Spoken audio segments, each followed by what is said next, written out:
बऱ्याच शिक्षक बांधवांची भावी शिक्षक बांधवांची विचारणा होती किंवा विचारत होते मला की सर यावर्षी पेपर होईल का, त्यानंतर पेपर कधी होऊ शकतो. तर मी सांगत होतो की आपला पेपर ऑक्टोबर ते नोव्हेंबर या महिन्यामध्ये आपला होऊ शकतो. तर आजच संपूर्ण भावी शिक्षकांची काही प्रतीक्षा होती ती आता संपलेली आहे. काही वेळापूर्वी आपल्याला परीक्षेची जी काही तारीख आहे ती परीक्षेची तारीख मिळालेली आहे. आता परीक्षेची तारीख आलेली आहे. आता एवढ्या कमी दिवसांमध्ये आपल्याला अभ्यासाचं नियोजन कसं केलं पाहिजे यासाठी आजचं लेक्चर किंवा आज यासाठी अगदी थोडक्यात मी यावरती बोलणार आहे. याआधी मी बोललोय की 2013 पासून 2023 पर्यंत ज्या काही टीएटीचे पेपर झालेत तर त्या टीएटीच्या पेपरमधून मी काही टॉपिक काढलेत ॲनालिसिस करून. ओके, तर ते संपूर्ण ॲनालिसिस केलेले टॉपिक मी यूट्यूबला आपलं लेक्चर घेतलंय. ज्या भावी शिक्षक बांधवांनी अजूनही ते लेक्चर बघितलेलं नसेल त्यांनी ते आवर्जून बघा. कारण की इतक्या कमी वेळेमध्ये अभ्यासाचं नियोजन कशा पद्धतीने केलं पाहिजे, कोणत्या घटकांवरती भर दिला पाहिजे, कोणत्या घटकांचा अभ्यास केला पाहिजे, अशी भरपूर मोठी तारांबळ आता आपली उडू शकतोय. त्यामुळे त्या ठिकाणी ते लेक्चर मी घेतलेलं आहे. तर तेवढ्याच टॉपिकवरती तुम्ही जर भर दिला तर जे काही आपलं टार्गेट आहे की 135 प्लस मार्क्स तर ते तुम्हाला मिळू शकतात. कारण की 2013 पासून 2022 पर्यंत जेवढे पेपर झाले आहेत ना त्या प्रत्येक पेपरमध्ये त्या ठिकाणी जे जे घटक विचारलेले आहेत त्या घटकांवरती मी भर दिलाय. चला मग जाऊया. आजचं आपला महत्त्वाचं लेक्चर आहे की असेच करा अभ्यासाचं नियोजन. तर बरोबर आहे की इतक्या कमी वेळेमध्ये आता म्हणजे जर आपण बघितलं तर आजची 9 तारीख आहे, 9 सप्टेंबर, आणि आपला 10 नोव्हेंबरला त्या ठिकाणी पहिला टीएटीचा पेपर आहे. त्यावरती आधी चर्चा करूया आणि मग अभ्यासाच्या नियोजनाकडे मार्गस्थ होऊया. बघा, आत्ताच थोड्या वेळापूर्वी महाराष्ट्र राज्य शासनाकडून त्या ठिकाणी आपल्याला हे परिपत्रक प्राप्त झालंय की शिक्षक पात्रता जी काही परीक्षा आहे ती 2024 आयोजनासंदर्भात. ओके, तर आत्ता प्रसिद्धी पत्रक मिळालेलं आहे. तर आत्ता त्या ठिकाणी शिक्षक पात्रता परीक्षा जी काही आहे तर ती कधी आयोजन करण्यात आलेलं आहे परीक्षेचं, तर त्या संदर्भात खरं तर आपण चर्चा करण्यासाठी हे लेक्चर घेतोय. तर त्या ठिकाणी 2024चं जे काही आयोजन आहे ते 10 नोव्हेंबर या दिवशी करण्यात येत आहे. बरोबर, आणि याची सविस्तर माहिती जी काही आहे ती इकडं आपल्याला या परिपत्रकामध्ये देण्यात आलेली आहे किंवा या प्रसिद्धी पत्रकामध्ये सांगण्यात आलेलं आहे की आता बघा, महाराष्ट्र राज्य शिक्षण परिषद पुणे या कार्यालयावर शासनाने महाराष्ट्र शिक्षक पात्रता परीक्षा 2024 महा टीएटी 2024 घेण्याची जबाबदारी सोपविलेली असून आता बघा तुम्हा सर्वांना एक लक्षात आलं असेल की या वर्षाची जी काही टीएटीचा पेपर आहे तर तो पेपर आपला पारंपरिक पद्धतीने ऑफलाईन स्वरूपात होणार आहे. ओके, त्यानंतर पुढे बघा की आता सर्वांना माहिती आहे ही परीक्षा 10/11/2024 रोजी घेण्याचे निश्चित केलेले आहे. मग पेपर कोणकोणते होणार आहे तर आपल्याला सर्वांना माहिती आहे की 1ली ते 5वी. बरोबर, यासाठी एक स्वतंत्र पेपर असणार आहे, त्याला आपण पेपर 1 म्हणतो, आणि त्यानंतर 6वी ते 8वी यासाठी पेपर 2 असणार आहे. बरोबर, तर सर्व व्यवस्थापन, सर्व परीक्षा मंडळे, सर्व माध्यम, अनुदानित, विना अनुदानित, कायम विना अनुदानित, बरोबर, इत्यादी शाळांमध्ये शिक्षण सेवक शिक्षक पदावर नियुक्तीसाठी उमेदवारांना प्रथमतः ही परीक्षा होणे अनिवार्य म्हणजे उत्तीर्ण होणे अनिवार्य आहे. या परीक्षेशी संबंधित सर्व शासन निर्णय, अनुषंगिक माहिती, सूचना महाराष्ट्र राज्य परीक्षा परिषदेचं जी काही म्हणजे वेबसाईट आहे, म्हणजे अधिकृत जी काही वेबसाईट आहे तर त्या वेबसाईटवरती देण्यात आलेली आहे किंवा उपलब्ध आहे. ऑनलाईन अर्ज भरणे, परीक्षा शुल्क भरणे, परीक्षेची वेळ, इतर सर्व सविस्तर माहितीचा तपशील परिषदेच्या उपरोक्त वेबसाईटवर देण्यात आला आहे. सर्व संबंधितांनी संकेतस्थळात नियमित भेट द्यावी. सदर परीक्षेची ऑनलाईन अर्ज भरण्याची प्रक्रिया 9/9 पासनं म्हणजे आजपासनंच त्या ठिकाणी जी काही अर्ज प्रक्रिया आहे तर ती अर्ज प्रक्रिया सुरू होतं आहे. ओके, ते कधीपर्यंत आहे तर 30/9 पर्यंत म्हणजे 30 सप्टेंबर पर्यंत तुम्हाला फॉर्म भरता येणार आहे. ओके, आता आपली जबाबदारी वाढली आहे. आता या म्हणजे अखेरपर्यंत उमेदवारांना ऑनलाईन अर्ज भरता येतील. संबंधितांनी याची नोंद घ्यावी ही विनंती. बघा, आता इथं कार्यवाहीचे जे काही टप्पे आहेत ते टप्पे आपल्याला इथे देण्यात आलेले आहेत. ओके, सर्वात पहिला टप्पा जो काही आहे तो मी तुम्हाला सांगितला की 9 सप्टेंबर पासून ते 30 सप्टेंबर पर्यंत तुम्ही अर्ज करू शकतात. नंबर 2 मध्ये काय आहे तर प्रवेश ऑनलाईन प्रिंट काढून घेणे. 28 तारखेला तुम्हाला प्रवेश पत्र मिळणं म्हणजे सुरू होतील प्रिंट काढणं. तर किती तारखेपर्यंत तर 10-11 पर्यंत तुम्ही जे काही त्या ठिकाणी आपलं प्रवेश पत्र असतं, आपलं हॉल तिकीट असतं, त्याची प्रिंट तुम्ही काढू शकताय.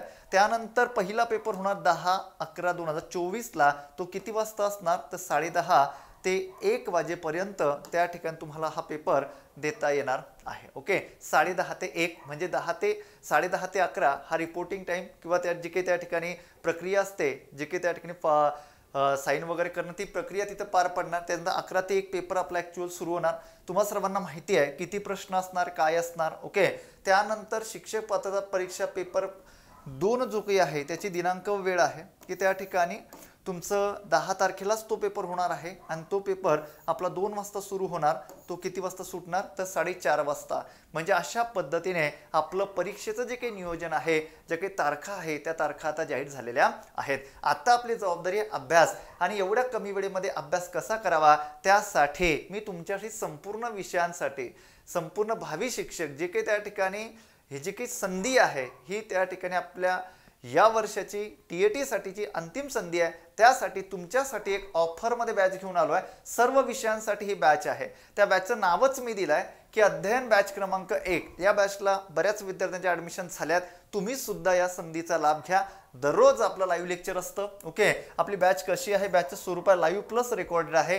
त्यामध्ये मराठी आहे, इंग्रजी, परिसर अभ्यास, समाजशास्त्र. जे विद्यार्थी पहिला पेपर देऊ इच्छितात त्यांच्यासाठी पण बॅच आहे. जे विद्यार्थी दुसरा पेपर देऊ इच्छितात फक्त दुसरा पेपर त्यांच्यासाठी सुद्धा बॅच आहे. आणि जे विद्यार्थी दोघं पेपर देऊ इच्छितात त्यांच्यासाठी तर खूप म्हणजे सोन्याची संधी आहे. ओके, तर ही संधी, या संधीचा लाभ आवर्जून घ्या. म्हणजे पेपर 1 आणि पेपर 2 ची तयारी या बॅचमध्ये होणार आहे. त्यानंतर त्या ठिकाणी सामान्य विज्ञान असणारे, गणित असणारे, मानसशास्त्र असणारे आणि अध्यापन, मानसशास्त्र आणि अध्यापनशास्त्र अशा पद्धतीने सर्व समावेशक बॅच ते असणारे. माझ्याकडे जबाबदारी आहे मराठी आणि अध्यापनशास्त्र म्हणजे मानसशास्त्र व अध्यापनशास्त्र अतिशय उत्कृष्ट पद्धतीने, कारण की माझं सुद्धा DED आहे. ओके, त्यामुळेच मी फक्त शिक्षक बांधवांसाठी मी फक्त मराठीवरती भर देत असतो. पण बऱ्याच शिक्षक बांधवांचं म्हणणं होतं की सर आमच्यासाठी एक बॅच घ्या. त्यामुळे ही बॅच आपण सुरू केली आहे. आपल्या ॲप्लिकेशनवर लक्ष मराठी अकॅडमीच्या ॲप्लिकेशनवर आपण बॅच सुरू केली आहे. ओके, आता बॅचची ऑफर चालू आहे. आपला जो काही गणपती उत्सव आहे त्या गणपती उत्सवानिमित्त बॅचची ऑफर चालू आहे. बॅच खरेदीसाठी तुम्हाला हा कुपन कोड वापरायचा आहे, फक्त बाप्पा. ओके, हा कुपन कोड वापरायचा आहे आणि बॅच खरेदी करायची आहे. बॅचची ऑफर फक्त 7, 8, 9, 10, 11 इतक्या तारखेपर्यंत त्या ठिकाणी बॅचची ऑफर आहे. संधीचा आवर्जून लाभ घ्या आणि याच वर्षी त्या ठिकाणी यशाचा नारळ फोडा. बरोबर ना, 100% निकालाची हमी आहे. बरोबर, तुम्ही सुद्धा व्हा यशाचे साक्षीदार. आपलाच जे काही आपलं डिस्क्रिप्शन बॉक्स आहे यूट्यूबचा, त्यामध्ये आपल्या ॲप्लिकेशनची लिंक आहे, त्यावरती क्लिक करा, ॲप्लिकेशन डाउनलोड करा. तिथे तुम्हाला बॅच दिसणार, अध्ययन बॅच क्रमांक 1. ओके, ती बॅच त्या ठिकाणी परचेस करा. ओके, आणि दररोज 9:30 ते 10:30. ओके, आपण हा वेळ आता वाढवावा लागणार आहे आपल्याला. 9:30 ते 10:30 या वेळेमध्ये आतापर्यंत आपले लेक्चर सुरू होते. ओके, बॅच सुरू म्हणजे त्या ठिकाणी आत्ता काही लेक्चर त्या ठिकाणी मी घेतलेली आहे.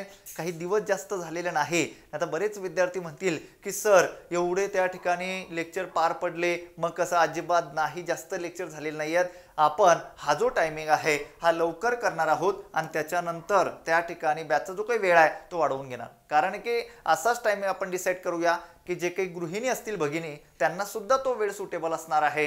जे काही त्या ठिकाणी बांधव असतील, जे जॉब करत असतील त्यांच्यासाठी सुद्धा तो वेळ सुटेबल असणार आहे. अशाच पद्धतीचा टायमिंग आपण तिथे डिसाईड करणार आहोत. ओके, आणि आता काही विद्यार्थ्यांना प्रश्न निर्माण झाला असेल की सर आजची 9 सप्टेंबर तारीख आहे. ओके, मग 9 सप्टेंबर आणि आपला पेपर आहे 10 नोव्हेंबर. ओके, एवढ्या कमी दिवसांमध्ये सिलेबस कव्हर होणार का? तर 100% तुमचा सिलेबस कव्हर करून ही जबाबदारी, कारण की इथं प्रत्येक विषयासाठी एक्सपर्ट फॅकल्टी आहे.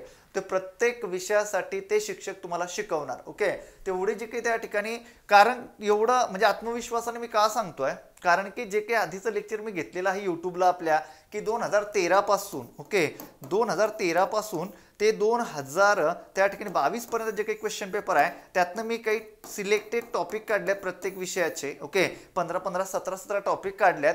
तेवढ्या टॉपिकवरती फक्त आपल्याला भर द्यायचा आहे आणि निकाल काढायचा आहे, म्हणजे स्मार्ट वर्क करायचं आहे आपल्याला इथे. ओके, म्हणून त्या ठिकाणी मला आत्मविश्वासाने मी सांगतो आहे. ओके, म्हणून हे लेक्चर मी इथं घेतलं. त्यानंतर आता अभ्यासाची रणनीती कशी असावी. आता जे विद्यार्थी अभ्यास करत असतील तर त्यांनी त्या पद्धतीने त्या ठिकाणी अभ्यासाची थोडं एवढ्या कमी दिवसांमध्ये अभ्यासाची रणनीती कशा पद्धतीने केली पाहिजे त्यावरती मी बोलतोय की अभ्यास म्हणजे पेपर 1 चे नियोजन तुम्ही कसं केलं पाहिजे. ओके, आता यामध्ये सर्वात पहिली महत्त्वाची गोष्ट आहे भाषा 1 म्हणजे मराठीवरती थोडं बोलूया. आता मराठीवरती बोलताना त्या ठिकाणी 3 घटकांवरती प्रश्न विचारले जातात.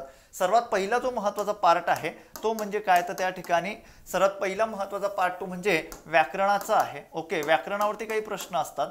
त्यानंतर नंबर 2 मध्ये शब्दसंग्रहावरती काही प्रश्न असतात आणि नंबर 3 मध्ये त्या ठिकाणी उतारे म्हटल्यानंतर यावरती प्रश्न असतात. आता कसं आहे ना की त्या ठिकाणी प्रश्नांची संख्या किती आहे तुम्हा सर्वांना माहिती आहे. संख्या किती आहे, 30 प्रश्न विचारले जाणार आहे. त्यापैकी जे काही उतारे आपण म्हणतो तर उतारे 2 पद्धतीने येतात. एक तर त्या ठिकाणी गद्य स्वरूपामध्ये आलेली असतात आणि त्यानंतर त्या ठिकाणी एखादी पोएम एखादी कविता दिलेली असते पद्य स्वरूपामध्ये आणि त्या ठिकाणी आपल्याला प्रश्न विचारलेले असतात, त्याची उत्तर आपल्याला द्यायची असतात. हे बॅच मध्ये मी घेणार आहे, इथं सुद्धा तुमचे मार्क जाणार नाही. ओके, म्हणजे या ठिकाणी शब्दसंग्रह आणि व्याकरण. आता व्याकरण म्हटल्यानंतर टोटली व्याकरण मी त्या ठिकाणी बॅच मध्ये घेतोय, त्याबद्दल काही अडचण नाही. तुम्ही कुठेही काही पुस्तक नाही वाचलं तरी चालणार आहे. पण जे विद्यार्थी आता त्या ठिकाणी ज्यांना क्लास नाही लावायचा, मग सर आम्ही अभ्यासाचं नियोजन कसं केलं पाहिजे. आता मी पुढे तुम्हाला एका पेजवरती पूर्ण दिवसभराचं शेड्यूल तुमचं अभ्यासाचं कसं असलं पाहिजे त्यावरती मी बोलणार आहे. ओके, जर तुम्हाला या ठिकाणी मराठी व्याकरणाचं पुस्तक घ्यायचं असेल तर तुम्ही मोरा वाडिंबे सरांचं किंवा बाळासाहेब शिंदे सरांचं पुस्तक इथे यूज करू शकतात, काही अडचण नाही. त्यातला शब्दसंग्रह तुम्ही वाचू शकतात. यामध्ये महत्त्वाची गोष्ट श्री संत साहित्य यावरती सुद्धा प्रश्न असतात, 2 प्रश्न असतात. ते लेक्चर सुद्धा मी घेतलेलं आहे. ज्या भावी शिक्षक बांधवांनी अजूनही ते लेक्चर बघितलं नसेल त्यांनी आवर्जून बघा.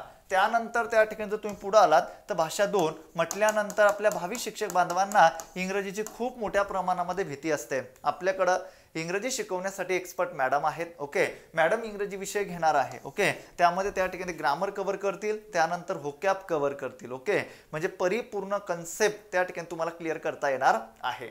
म्हणजे इथं तुम्हाला 30 प्रश्न विचारली जातील. ओके, या 30 प्रश्नांमध्ये सर्वात महत्त्वाची गोष्ट कशी आहे की सेम त्या ठिकाणी ग्रामर असणार, त्यानंतर थोडं पुढे या व्होकॅब असणार. ओके, त्यानंतर पुढे तुम्ही आलात तर त्या ठिकाणी पॅसेज असणार. ओके, अशा पद्धतीने तुमचं स्ट्रक्चर असणार. त्याचा अभ्यास कसा केला पाहिजे, लँग्वेजला किती वेळ दिला पाहिजे, सर आम्ही कोणत्या घटकावर भर दिला पाहिजे, मी तुम्हाला आधीचं लेक्चर घेतलं आहे की याच घटकांचा करा अभ्यास, ते आवर्जून बघा. हे पण लेक्चर बघा, ते पण बघा. श्री संत साहित्य ते लेक्चर सुद्धा बघा यूट्यूबचं. ज्या भावी शिक्षक बांधवांनी अजूनही आपलं यूट्यूब चॅनल सबस्क्राईब केलं नसेल त्यांनी आवर्जून करा, खूप मोठा फायदा होणार तुम्हाला. त्यानंतर बालमानसशास्त्र, बालमानसशास्त्रातले काही टॉपिक मी काढले आहेत की जास्तीत जास्त प्रश्न त्यावरती विचारलेली आहेत. ओके, म्हणजे अध्यापनशास्त्र त्याची रचना असणार, उत्पत्ती असणार, शैक्षणिक मानसशास्त्र असणार, सामाजिक मानसशास्त्र असणार. ओके, तर या संपूर्ण गोष्टी त्या ठिकाणी संपूर्ण चॅप्टर जी काही ते काढलेली आहेत. ओके, त्यानंतर गणितासाठी सुद्धा आपल्याकडे एक्सपर्ट सर आहेत आणि परिसर अभ्यासासाठी सुद्धा आपल्याकडे सर आहेत. ओके, अशा पद्धतीने हे सर्व विषय त्या ठिकाणी कव्हर केले जाणार. मग सर आता त्या ठिकाणी काही विद्यार्थ्यांचं कन्फ्युजन असणार की सर आम्ही भाषा 2 इंग्रजीला कुठलं पुस्तक वापरायचं, तर मी तुम्हाला सजेस्ट करणार की MJ शेख सरांचं एक पुस्तक आता त्या ठिकाणी मार्केटला आलेलं आहे. आणि दुसरी महत्त्वाची गोष्ट आहे की बाळासाहेब शिंदे सरांचं पुस्तक सुद्धा तुम्ही घेऊ शकतात. त्यानंतर बालमानसशास्त्रासाठी तुम्ही फडके प्रकाशन सर्वांनी त्या ठिकाणी आता DED असताना खूप चांगल्या पद्धतीने अभ्यास केला आहे. फडके प्रकाशन आहे. त्यानंतर नंबर 2 मध्ये सुविचार प्रकाशनाचं पुस्तक आहे. तर उत्कृष्ट पुस्तकं ती आहेत. ओके, अंकगणितसाठी तुम्ही त्या ठिकाणी अंकगणितला म्हणजे गणित म्हटल्यानंतर गणितामध्ये काही पाठ हा बुद्धिमत्तेचा असतो, काही पाठ हा जॉमेट्रीचा असतो, भूमितीचा, त्याच्यानंतर काही पार्ट हा गणिताचा म्हणजे अंकगणिताचा असतो. अशा 3 घटकांवरती प्रश्न तुम्हाला विचारलेले असतात.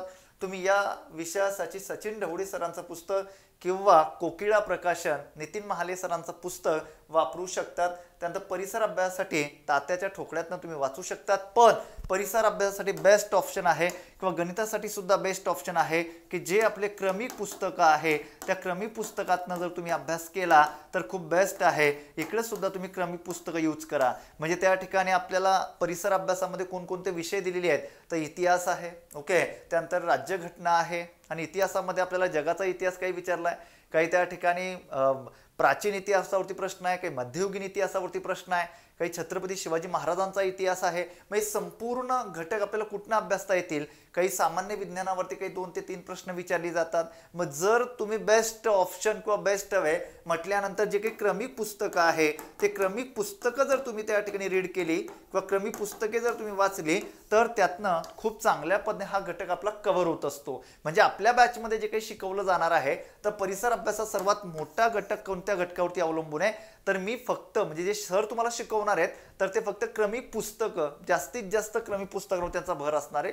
म्हणजे जेवढे 30 प्रश्न तुम्हाला इथे विचारले जाणार आहेत ना, तर त्या 30 प्रश्नांपैकी म्हणजे 24 ते 25 प्रश्न त्या ठिकाणी आपल्याला क्रमिक पुस्तकातनं आलेली असतात. आलं का लक्षात? मग सांगण्याचा उद्देश काय मित्रांनो माझा, की एवढ्या कमी वेळेमध्ये मग या सर्व गोष्टी कव्हर कशा होतील, अहो हे अनालिसिस केल्यानंतर हे सर्व इथं शिकवलं जाणार आहे. ओके, त्यामुळे अशा पद्धतीने तुम्हाला अभ्यासायचं आहे. ओके, म्हणून त्या ठिकाणी अशा पद्धतीने तुम्हाला मार्गस्थ व्हावं लागणार आहे. हा पेपर 1 होता. पेपर 1 आणि पेपर 2चं नियोजन कसं करायचं, पेपर 1 आणि पेपर 2चा अभ्यास कसा करायचा त्यावरती मी आवर्जून बोलणार आहे. ओके, तर बघा आता पेपर 1 भाषा 1 भाषा 2 म्हटल्यानंतर इथं काही बोलत नाही. बालमानसशास्त्र व अध्यापनशास्त्र यामध्ये त्या ठिकाणी थोडी प्रश्न विचारण्याची जी काही लेव्हल असते, त्याची जी काही डेप्थ असते तर ती खूप जास्त असते इथं पेपर 2 मध्ये. ओके, मी बॅचमध्ये त्याची प्रॅक्टिस म्हणजे बालमानसशास्त्र जेव्हा मी शिकवतोय ना, कारण की मला सुरुवातीपासून मी डीएडला असल्यापासून डीएडला जेव्हापासून मी म्हणजे जेव्हा होतो तेव्हा मला बालमानसशास्त्र हा विषय खूप जास्त आवडायचा. त्यामुळे मी तो विद्यार्थ्यांना जे काही भावी शिक्षक आहेत त्यांना शिकवतोय. तर त्यामध्ये मी काय करतो की एक चॅप्टर झाला ना, आता शैक्षणिक मानसशास्त्र मी शिकवलं ना, सामाजिक मानसशास्त्र हे शिकवलं ना, तर मी काय करतो की त्याला आतापर्यंत टीएटीने पेपरमध्ये जे काही प्रश्न विचारलाय का नाही त्याचं विश्लेषण करून घेतो. म्हणजे कन्सेप्ट क्लिअरच झाली पाहिजे, पुन्हा पुन्हा त्या ठिकाणी अडचण नकोच, बरोबर ना. आता वेळ आपल्याकडे खूप कमी आहे. ओके, तर त्या ठिकाणी अशा पद्धतीने आणि त्यानंतर गणित व विज्ञान जे विद्यार्थी त्यांनी पेपर 2चा फॉर्म फिलअप करतात त्यामध्ये दोघांपैकी एक मार्ग तुम्हाला निवडायचा असतो. म्हणजे यावरती 60 प्रश्न विचारलेले असतात, सामाजिक शास्त्रावरती 60 प्रश्न असतात, बरोबर. म्हणजे आपण एकूण बघितलं तर भाषेला 30 प्रश्न, इथं सुद्धा प्रश्न विचारण्याची लेवल वाढलेली असते, इथं सुद्धा वाढलेली असते, इथं सुद्धा 30 प्रश्न आणि इथे सुद्धा 30 प्रश्न, इथं 60 प्रश्न आलेली असतात. मग आता गणित व विज्ञान म्हटल्यानंतर त्या ठिकाणी काही विद्यार्थी फक्त गणित विज्ञानासाठी जर त्यांनी म्हणजे तेवढं त्यांनी फक्त गणित विज्ञानात सिलेक्ट केलं असेल तर त्यांना 30 प्रश्न सोडवता येतात. आणि ज्या विद्यार्थ्यांनी सामाजिक शास्त्र जर त्या ठिकाणी निवडलेलं असेल तर त्यांना 30 प्रश्न सोडवता येतात.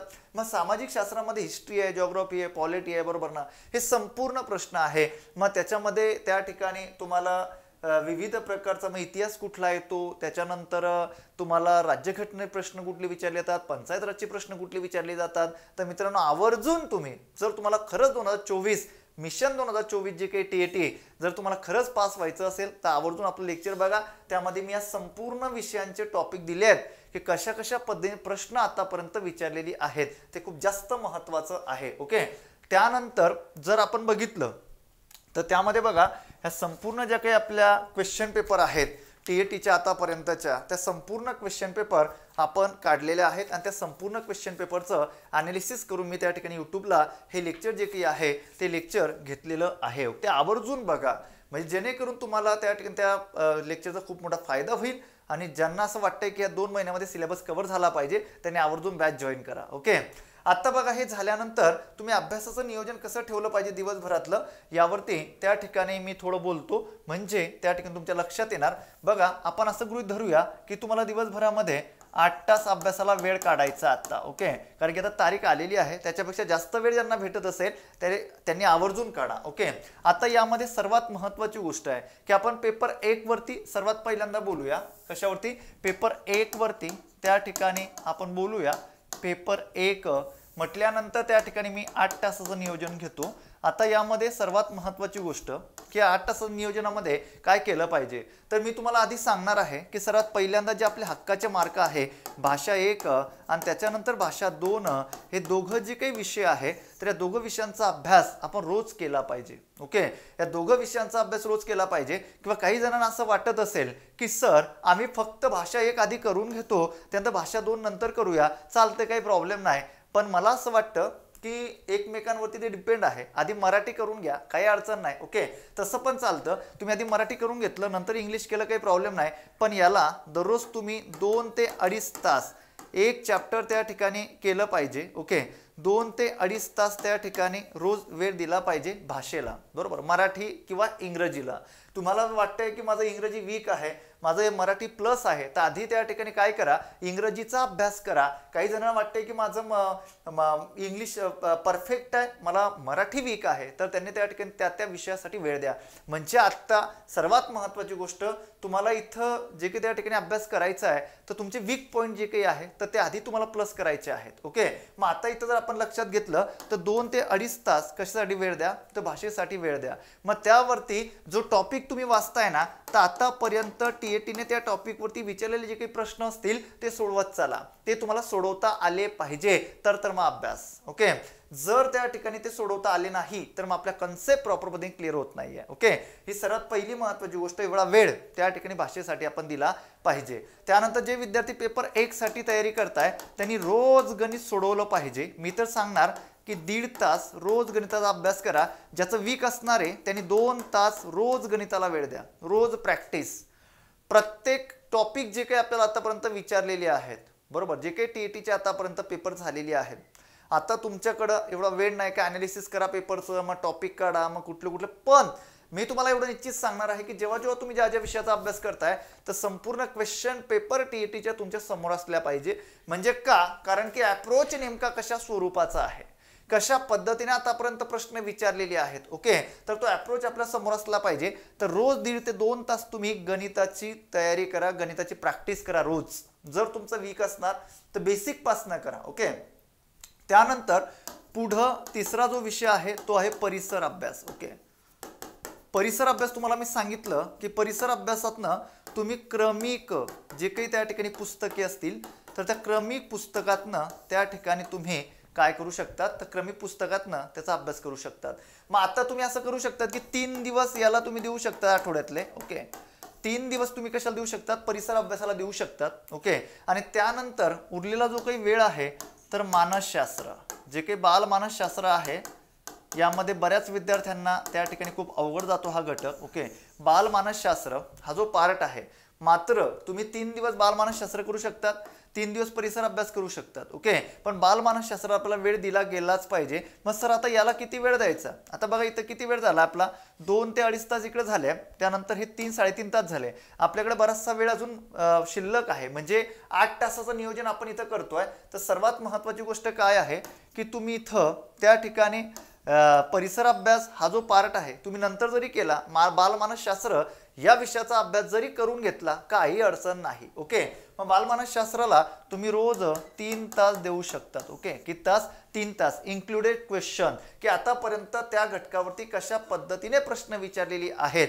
ते तुम्ही त्या पद्धतीने, म्हणजे त्या पद्धतीने तुम्हाला ते सोडवायचे आहे, त्या पद्धतीने त्या ठिकाणी ते सॉल्व करून पुढे मार्गस्थ व्हायचं आहे. आणि मित्रांनो 3 दिवस हे 3 तास याला दिल्यानंतर हा विषय तुम्ही आवरून घेतला. बऱ्याच विद्यार्थ्यांना असं वाटतं की सर मी आधी बालमानसशास्त्र करून घेतो त्याच्यानंतर मग मी परिसर अभ्यासाचा विषय करतो किंवा परिसर अभ्यास मी नंतर अभ्यासतो तरी काही फरक पडणार नाही. ओके, काही जणांना वाटते की 3 दिवस मी बालमानसशास्त्र घेतो, 3 दिवस परिसर अभ्यास घेतो तरी पण चालतंय, म्हणजे बर्डन येणार नाही की माझं त्या ठिकाणी परिसर अभ्यास हा विषय राहिलाय. म्हणजे अशा पद्धतीने तुम्ही आता या इतक्या कमी वेळेमध्ये अभ्यासाचं नियोजन करू शकताय. पण महत्त्वाची गोष्ट काय आहे की दोघं विषय तुम्हाला दररोज करायचे आहेत. ओके, एक भाषा 1, भाषा 2 आणि गणित हे विषय तुम्हाला रोज करायचे आहे. तुम्ही तर 3-3 दिवसामध्ये याला डिवाइड करू शकतात. ओके, काही अडचण नाही. किंवा तुम्हाला फक्त मानसशास्त्र करून घ्यायचं आहे आधी, तर मानसशास्त्र आधी त्या ठिकाणी रीड करून घ्या, त्याचे क्वेश्चन प्रॉपर पद्धतीने सॉल्व्ह करा आणि मग त्याच्यानंतर तुम्ही परिसर अभ्यास करा. हे झाल्यानंतर पुन्हा त्याला रिव्हिजन द्या. ओके, म्हणजे सांगण्याचा उद्देश काय आहे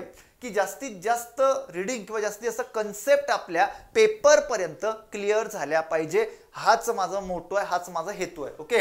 आणि हे सर्व झाल्यानंतर उरलेला जो काही वेळ आता 1-1.5 तास, त्याच्यापैकी 45 मिनिटं तुम्ही दररोज तुमच्या रिव्हिजनला दिले गेले पाहिजे. रिव्हिजन मस्ट आहे. ओके. म्हणजे तुम्ही त्या ठिकाणी अभ्यास केल्यानंतर रिव्हिजन होणं खूप मस्ट आहे. रिव्हिजन तुम्ही जर जास्तीत जास्त रिव्हिजन कोणत्या याची करायची सर, कोणत्या घटकाची रिव्हिजन करायची, मॅथची रिव्हिजन करण्याची गरज नाही. ओके. पण दुसरी महत्त्वाची गोष्ट काय आहे, मग रिव्हिजन कुठली केली पाहिजे, तर रिव्हिजन सर्वात महत्त्वाची गोष्ट भाषेची रिव्हिजन करा. जे टॉपिक तुम्ही क्लिअर केलेत ना, ज्याचे प्रश्न सोडवले एकदम ओव्हरलुक 45 मिनिटामध्ये, त्याच्यानंतर बालमानसशास्त्र वाचलाय का, जेवढे चॅप्टर वाचले तर त्या ठिकाणी हायलाईट टॉपिक जे काही आहे ते अभ्यासा. म्हणजे अशा पद्धतीने तुम्ही इथं पेपर 1चं नियोजन करू शकता. त्यानंतर पेपर 2 मध्ये मी जास्त बोलणार नाही. ओके. पेपर 1 आणि पेपर 2 जे 3 विषय आहेत ते तिघं विषय त्या ठिकाणी सेम आहे. ओके. म्हणजे तुम्ही पेपर 1 आणि पेपर 2 मध्ये ह्या सर्व गोष्टी क्लिअर करू शकतात. कारण आता मला फक्त इथं त्या ठिकाणी भाषा 1 आणि त्यानंतर भाषा 2 अशा पद्धतीने जे काही त्या ठिकाणी आपल्याला पेपरचं स्वरूप आहे, तर यावरती काही जास्त बोलणार नाही. तुम्ही 2.5-3 तास किंवा 2 ते 2.5 तास या भाषेसंदर्भात देऊ शकताय. ओके. पण प्रॉपर पद्धतीने कन्सेप्ट क्लिअर केल्या पाहिजे. ओके. त्यानंतर ज्या विद्यार्थ्याचं गणित व विज्ञान असेल तर त्या विद्यार्थ्यांनी गणिताचा सराव रोज केला पाहिजे असं मी सांगणार आहे. ओके. तुमचं मॅथ कितीही चांगला असू द्या, पण तेवढ्या वेळेमध्ये त्या ठिकाणी आपल्याला ते सोडवता आलं पाहिजे. बरोबर. त्यानंतर नंबर 3 मध्ये मी तुम्हाला सांगू इच्छितो की नंबर 3 मध्ये मानसशास्त्र हा जो काही पार्ट आहे आपला, बालमानसशास्त्र व अध्यापनशास्त्र. ओके. तर यावरती त्या ठिकाणी आपण जे मी तुम्हाला सांगितलं आधी त्याच पद्धतीने दररोज 3 तास याला वेळ दिला गेला पाहिजे. म्हणजे आठवडाभर तुम्ही जर या ठिकाणी याचा अभ्यास करा, कारण की इकडे विचारलेले प्रश्न बेसिक असतात, मी तुम्हाला सांगतो. ओके. पेपर 1 मध्ये खूप जास्त हार्ड असतात अशातला प्रकार नसतो, पण इकडे जी काही प्रश्नांची लेवल असते तर ती प्रश्नांची लेवल इकडे वाढवलेली असते मित्रांनो. ओके. तुम्ही बघा एकदा बॅचमध्ये मी जे काही प्रश्न घेतोय त्या बॅचमध्ये मी सांगतो विद्यार्थ्यांना की 6वी ते 8वीच्या पेपरला हा प्रश्न विचारलेला आहे. ओके. तर अशा पद्धतीने तुम्ही इथं चांगल्या पद्धतीने याचा अभ्यास केला पाहिजे. आणि त्यानंतर सामाजिक शास्त्र. ओके. आता लँग्वेजच्या बाबतीत मी तुम्हाला सांगितलं की आधी मराठी करून घ्यायचं, मराठी करून घ्या, मग इंग्रजीकडे या, किंवा इंग्रजी करून घ्या मग मराठीकडे जा, काही अडचण नाही. ओके. अशा पद्धतीने तुम्हाला लँग्वेज रोज करायचं आहे, कारण की इथं हक्काचे आपले 60 मार्क्स होणार आहे. यामध्ये आता बऱ्याच विद्यार्थ्यांना इंग्रजीची खूप मोठ्या प्रमाणामध्ये भीती असते. सर्वात महत्त्वाची गोष्ट काय आहे की जे टॉपिक विचारले ते प्रॉपर पद्धतीने करून घ्या. म्हणजे इंग्रजीमध्ये आपल्याला 30 पैकी त्या ठिकाणी 22-23 मार्क जरी मिळाले तर खूप झाले, काही अडचण नाही. मराठीमध्ये 30 पैकी 30 घेण्याची ताकद ठेवा. ओके. ताकद ठेवा, कारण की त्यामध्ये मराठीमध्ये मार्क येतात, काही अडचण नाही. फक्त एकदा कन्सेप्ट क्लिअर करा. इंग्रजीमध्ये मार्क येतात, फक्त कन्सेप्ट क्लिअर करा. पण काही विद्यार्थ्यांना असं का बोलतोय मी, बऱ्याच विद्यार्थ्यांना भीती असते. मला बऱ्याच विद्यार्थ्यांना सांगणं असते की सर इंग्रजीमध्ये मार्क्स येत नाही, पण त्या ठिकाणी प्रॉपर पद्धतीने कन्सेप्ट क्लिअर केल्या किंवा त्या ठिकाणी बॅचला तुम्ही जॉईन झालात तर पूर्ण कन्सेप्ट प्रॉपर पद्धतीने क्लिअर होतात. आणि त्यानंतर त्या ठिकाणी जे विद्यार्थी गणित केल्यानंतर मग त्यांना जेव्हा त्या ठिकाणी विज्ञान हा विषय जो काही आहे तर त्यांच्या पद्धतीने तुमच्या पद्धतीने तुम्ही विज्ञानाचा अभ्यास करू शकतात. आणि यामध्ये सर्वात महत्त्वाचा विषय जो आहे तो म्हणजे सामाजिक शास्त्र.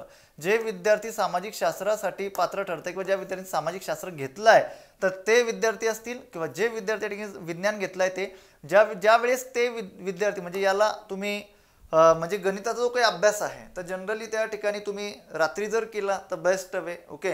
त्यानंतर त्या ठिकाणी सकाळी लँग्वेजचा अभ्यास केला, दुपारच्या वेळेला तुम्ही परिसर अभ्यास केला, किंवा इकडे जसं दुपारच्या वेळेला तुम्ही सामाजिक शास्त्र करू शकताय. ओके.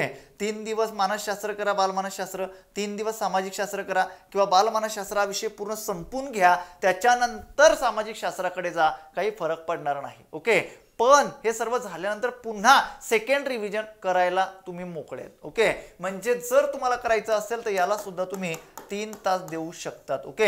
आणि त्यानंतर मग पुढे उरते ती म्हणजे रिव्हिजन. ओके. आता या सर्व गोष्टी, आणि जर तुम्ही या सर्व गोष्टी केल्या आणि जर तुम्हाला त्या ठिकाणी शक्य होत नसतील तर तुम्ही आजच बॅच जॉईन करा आणि या संपूर्ण बॅचमध्ये संपूर्ण टॉपिक परीक्षेपर्यंत प्रॉपर पद्धतीने मी क्लिअर करून देतो. तेवढे लेक्चर अटेंड करा, विषय संपवा. ओके, अशा पद्धतीने ढोबळ मानाने मी तुम्हाला अभ्यासाचं नियोजन दिलाय. तुम्हाला काही अडचण असेल तुम्ही मला कॉन्टॅक्ट करू शकतात. 9096955652 असा माझा नंबर आहे. ओके, हे लेक्चर फक्त मी त्याकरता घेतलं, एक अभ्यास नियोजन कशा पद्धतीने केलं पाहिजे त्या संदर्भात मी बोललो. ओके, इथं मी थांबतोय.